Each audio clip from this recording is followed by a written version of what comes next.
This is fictional story to bring faith and heart.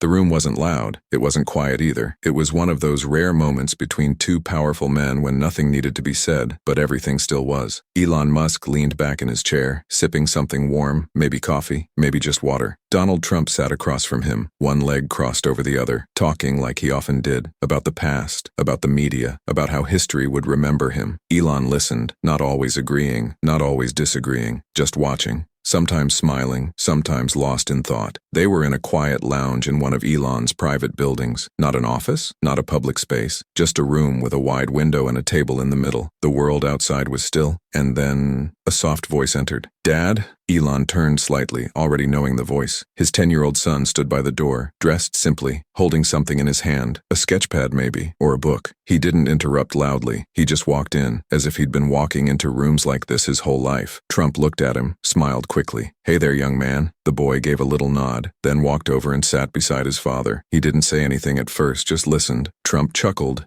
nudging Elon lightly with his elbow. "Your kid's like a little philosopher, just watching." Elon smiled, his hand gently brushing his son's back. Then the room was silent for a moment, the kind of silence that feels full, not empty, and the boy spoke, softly. "Mr. Trump, are you happy when you're alone?" It wasn't a question designed to shock. It wasn't meant to hurt. It was just honest, pure, like a question from someone who hadn't yet learned which things grown-ups hide from each other. Trump laughed, a big, loud laugh, like someone brushing something off. "Happy when I'm alone? That's a funny one," he said, grinning. "You know, I'm always around people, always something going on." But the boy didn't laugh. He just looked at him, and Elon didn't speak. Trump's smile lingered, but something inside it started to tremble. Barely noticeable at first, just a flicker, like a candle trying to stay lit against wind. He looked at the boy again, slower now. Then he looked away, out the window, his voice quieter. "Well, I mean, happiness is a strange thing, kid. When you've lived a lot of life, you kind of, you find ways to stay busy. You surround yourself with people, things, work." The boy tilted his head slightly, still watching. Trump shifted in his seat, cleared his throat. "I've got a good life, big life, done things most people only dream about." And then he said something strange. "But sometimes I wonder if I ever stopped." Elon looked at him now too. Trump's voice got even quieter. "Stopped long enough to know what I really feel when it's just me. No crowds, no deals, just silence." The boy, still curious, still so calm, asked again, "Do you like who you are when no one's watching?" And for the first time, Donald Trump didn't answer right away. He blinked, looked at the boy, then at Elon, then back to the window. The silence was different this time, not full, but breaking. His mouth opened like he might speak, but then it closed again. He rubbed his hands together slowly. "I don't know," he whispered. "I really don't know." The boy sat quietly, not judging, not pressing. Trump leaned back, took a deep breath. The moment hung there, still and heavy. And then, barely above a whisper, he asked, "Is that a normal thing to not know?" The boy looked at him, innocent, kind, and replied, "I think even grown-ups are still figuring it out." And in that second, something in Trump's face changed. His eyes moistened, just slightly. He smiled again, but not the same kind of smile. A little more tired, a little more real. But the tears didn't fall, not yet, because just then Elon leaned forward and asked quietly, "What would it take for you to feel at peace, Don?" Trump didn't answer. He just looked down at his hands, and the boy, still watching, asked one final question before the silence swallowed them again. "Do you ever ask God when you can rest?" Trump didn't answer right away. He didn't even lift his head. It was as if the boy's question had slipped through some armor, not to wound, but to expose something that had been hidden for a long time, something even he hadn't looked at in years. "Do I ever ask God when I can rest?" He repeated it slowly, more to himself than to anyone else. The room stayed still. Only the soft hum of distant traffic outside the window reminded them they were still in the world. Elon looked over, his hand still resting gently on his son's back. He didn't speak. He just let the moment breathe. Trump finally raised his eyes, not to Elon, not to the boy, just toward the window, like he was searching for something he might have lost a long time ago.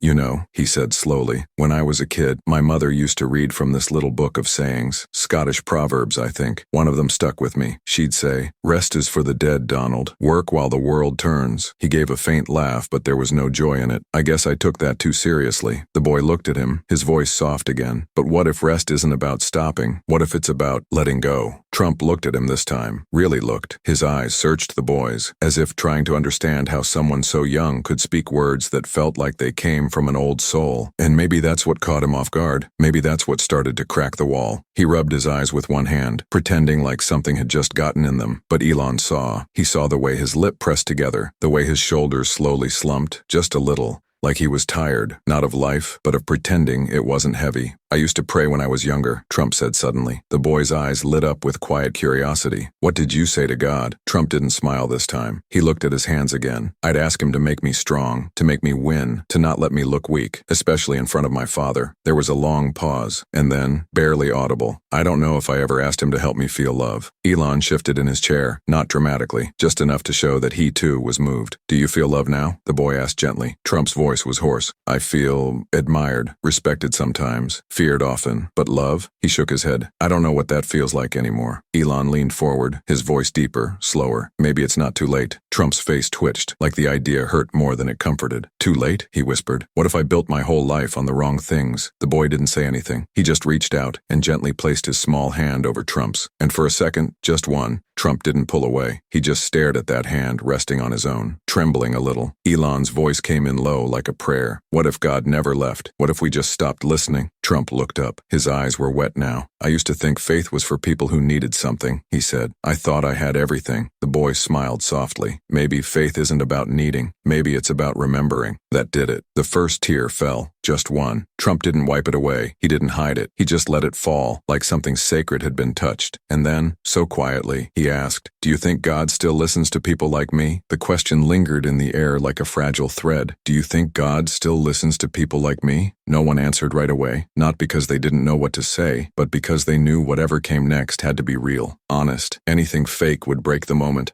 Elon looked at Trump, and for a moment he didn't see the businessman or the politician. He didn't see the speeches or the power or the storms that followed him. He just saw a man, tired, confused, reaching. The boy blinked slowly, then nodded, as if the answer didn't need to be said out loud, but he said it anyway. I think God listens to everyone, especially the ones who stopped believing he would. Trump turned to the boy, almost surprised. The simplicity of it cut deeper than any sermon or speech ever had. His voice cracked slightly. Even after everything, the boy tilted his head. Did you ever stop to talk to him without asking for something? Trump stared at him. It was a question that hit harder than it should have. He opened his mouth, then closed it again. The silence that followed said more than words could. Elon finally spoke, his voice lower than before. Sometimes I wonder, he said, if we only hear God in the silence. Not the noise, not the crowds, just the quiet places we run from. Trump looked down, both elbows on his knees now. He held his head in his hands, not weeping, but unraveling. My life's been full of noise, he said. Rooms filled with people, lights, deals, cameras, applause, but silence. That's where the fear lived. The boy asked, what were you afraid of? Trump didn't answer quickly this time. He let the question settle, as if afraid of what the answer might stir. He lifted his head slowly, his voice almost a whisper, that maybe when the room is empty, I am too. The boy's face softened. Elon looked down, almost ashamed by how familiar those words felt, and then the boy asked what no one else ever had. Do you think God made you to be full of things, or full of love? Trump closed his eyes. He didn't cry like before. He just breathed out, a long, slow breath like something inside had started to release. I don't know what I was made for, he said. Success? Legacy? Survival? And then, more softly, maybe I was made to fight, but I forgot what I was fighting for. The boy looked at him, his voice tender and innocent. Do you want to know what I think? Trump nodded gently, eyes glassy. I think you were made to be loved, not just followed. Trump blinked. The words hit something raw. He opened his mouth again, but nothing came out. And that silence, that deep, trembling silence, filled the room like a quiet song only the heart could hear. Elon reached for a glass of water and pushed it toward Trump without saying a word. Trump took it, his hands shaking slightly. I can't remember the last time someone said that to me, Trump whispered. Said what? Elon asked quietly. That I could be loved. And the boy smiled again, not in pity, not in judgment, but with the gentle joy of someone who believed what he was saying. Trump looked at both of them now, his eyes red, his face softer. Something was changing, something that couldn't be undone. Then he asked one more question, his voice trembling. If I stop running, what if I don't like what I find? And the boy leaned forward, placing his hand over Trump's again. Then maybe, he said, God will sit with you there and not until you do. Trump said nothing, but a second tear rolled down. The tear traced a slow path down Trump's cheek. No one rushed to wipe it away. No one looked away either. There was no shame in it, only silence. Not the heavy kind, not anymore. This silence felt sacred, like something holy had entered the room, not loud or grand, but quiet and near. Trump kept his eyes down. I used to think being strong meant never breaking, he said, never showing hurt, never letting anyone know the weight you carry. He looked at the boy, his eyes filled with a kind of softness that didn't come often, especially not from men who had been called many things, but rarely human. but I don't feel strong anymore, he whispered. Elon, still sitting beside his son, looked over. Maybe being strong was never the point, he said gently. Trump shook his head slowly. Then what was the point? The boy's voice was soft again. Maybe the point was to feel. Trump looked at him, puzzled. To feel what? He asked. To feel pain, to feel joy, to feel love, and to let it matter, the boy said, as if it were the simplest truth in the world. Trump sat back, his shoulders sagging. I built a world where everything had a purpose, a reason, even people. I didn't know how to sit with things that didn't make sense, so I made them make sense, or I walked away. He looked at his reflection in the glass window beside them. I don't know how to sit with sadness. I don't know how to let something be broken and not try to fix it or hide it. Elon leaned forward, elbows on the table now. Maybe that's where God starts, he said, where we stop trying to be in control. Trump closed his eyes for a moment, just breathing. I don't want to be alone anymore, he said. The words fell out like they had been waiting years to be spoken. I'm not talking about crowds or followers or interviews. I mean, in here. He tapped his chest gently. The boy watched him closely. Did you ever let someone stay after you cried? Trump blinked. No. Why not? The boy asked. Trump's voice dropped. Because they always left before I did. Elon looked down, quiet again. Trump's hands fidgeted. I never really knew how to trust love. It felt like a game, like if I opened up I'd lose. The boy responded with a strange calm. But love doesn't win by closing. It wins by staying open even when it hurts. Trump nodded slowly, as if the words were settling deep somewhere he didn't know existed. I'm tired, he said. Not the kind of tired that sleep fixes. It's like my soul is worn thin. The boy asked softly, have you told that to God? Trump hesitated. I don't know if he'd listen now. Elon looked at him and said something that struck even deeper. Maybe God's been waiting for that exact sentence on dying. Trump stared. What do you mean? I mean, Elon said, what if God isn't waiting for perfect words or holy thoughts? What if he's just waiting for the truth?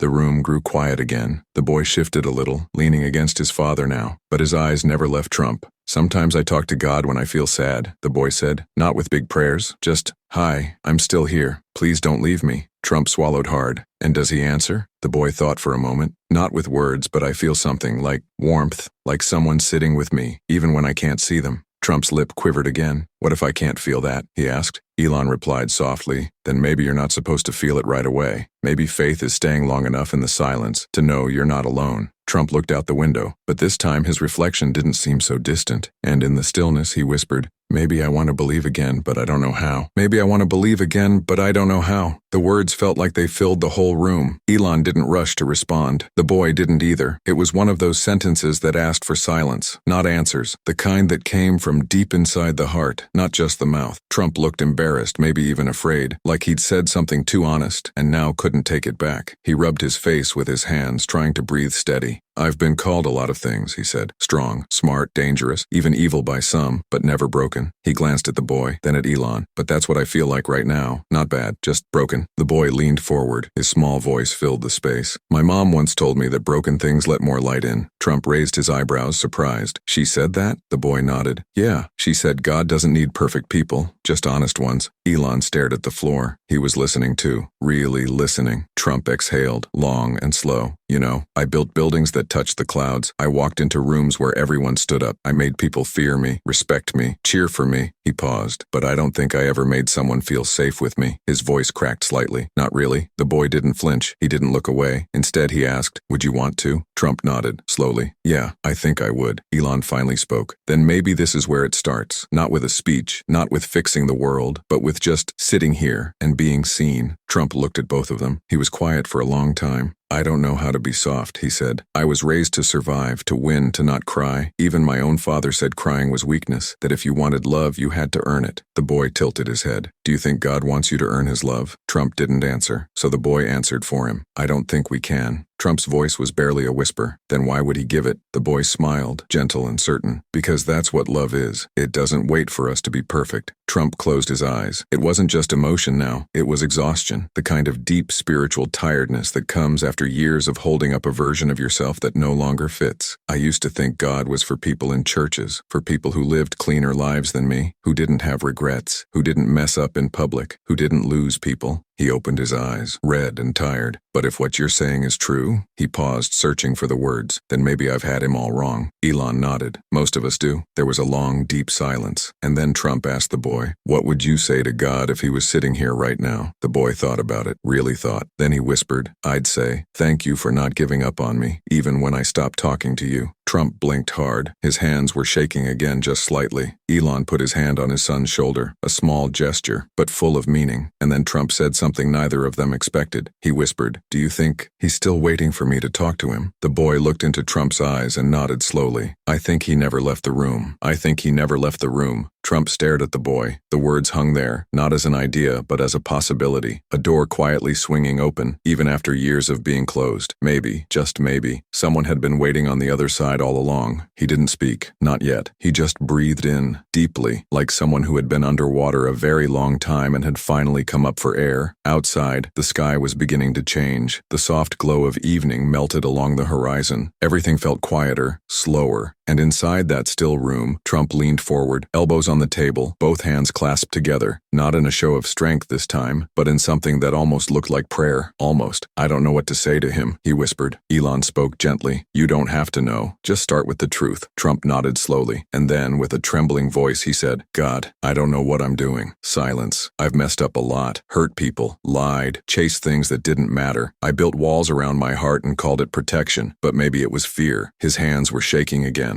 I don't know how to fix it. I don't even know if I can, but if you're still here, please don't leave me alone. He stopped, not because he was finished, but because the words had emptied something from inside him, something heavy that had been sitting there for years. The boy didn't smile. He just reached out and placed his small hand on top of Trump's again. I think that was enough, he said softly. Trump looked at him. His eyes were wet, but there was something else now, a softness, a stillness, like something had finally let go inside him. Elon sat quietly, watching, his face unreadable but his eyes full of thought. And then Trump whispered something, barely audible. I don't want to be remembered for power anymore. Elon finally asked, then what do you want to be remembered for? Trump looked out the window. He didn't answer for a long time. Then, with a deep breath, he said, for trying again, for letting someone see the real me, for finally telling the truth. The boy smiled, this time with something deeper than joy, hope, and then, almost like a reflection, he asked, do you think that's what God wanted all along? Trump looked at him. He didn't laugh. He didn't brush it off. He just nodded. Yeah, he said. I think maybe, all this time, he wasn't waiting for me to be big, just real. Outside, a soft wind moved the trees. The world didn't change, but something in the room had. It wasn't just about faith anymore. It wasn't even about forgiveness. It was about what happens when someone finally stops hiding and lets the light in. Trump stood up slowly, wiped his face. No more tears now, but he wasn't pretending anymore either. He looked at Elon, then at the boy. Thank you, he said, for not treating me like I was too far gone. The boy shook his head. No one's too far. Not when God's still listening. Trump nodded, and for once, he didn't need the last word. He just let the moment stay whole, pure. Elon stood too, placing his hand gently on Trump's shoulder. We're all learning how to come home, he said. Trump looked at both of them, then back toward the window. His reflection was still there, but this time, it looked more like a man who had finally met himself.